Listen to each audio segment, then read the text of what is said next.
మన వ్యవస్థలోని అన్ని వ్యవస్థల కంటే కీలకమైన వ్యవస్థ రెవెన్యూ వ్యవస్థ. ఎందుకంటే రెవెన్యూలోనే ఉంది వెన్యూ.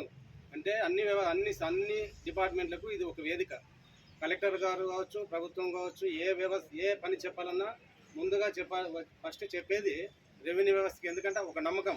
రెవెన్యూ వ్యవస్థ క్రియేట్ అయినప్పటి నుంచి ఇప్పటి వరకు కూడా ఏ పనినైనా ప్రభుత్వం పరంగా వచ్చే ప్రతి పనిని సక్రమంగా ఎటువంటి ఒడిదుడుకులు లేకుండా, ఒడిదుడుకులు అంటే జరుగుతుంటాయి సహజంగా. ఎందుకంటే ఇది పెద్ద వ్యవస్థ, రెవెన్యూ వ్యవస్థ, భూములకు సంబంధించింది మరియు అన్ని రకాలుగా. అలాంటప్పుడు ఏమవుతుందంటే ఇక్కడ అవకాశవాదులకి అవకాశం ఉంటుంది. అవకాశం అనేది ఖచ్చితంగా వస్తుంది. అవకాశం ఉందంటే గృహకర్ అనేవాడు ఖచ్చితంగా ఉంటాడు. వాళ్ళ యొక్క ఒత్తిడి, వాళ్ళ యొక్క ప్రెజర్ వీళ్ళపైన అధికంగా ఉంటుంది. దానిని తట్టుకొని, ఎందుకంటే ఇప్పుడు అంతా యువకులు వస్తున్నారు విఆర్ఓలుగా రెవెన్యూ డిపార్ట్మెంట్లో. మీరు కూడా గ్రహించాల్సింది ఏమంటే అటువంటి దళారులని దరి చేరిపోకుండా, ఎందుకంటే ఏది వాస్తవమో చేయాల్సిన బాధ్యత మీది.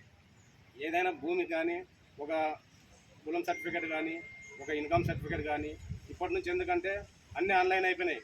ఒకసారి తప్పు జరిగిందంటే దాన్ని సరి చేసుకోవడానికి చాలా ఇబ్బంది.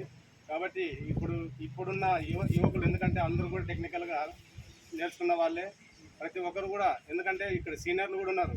వాళ్ళ యొక్క సలహాలు సూచనలతో మనకు ముఖ్యంగా రమేష్ రెడ్డి తహసీల్దార్ గారు ఇన్ఛార్జిగా వచ్చినప్పటి నుంచి కూడా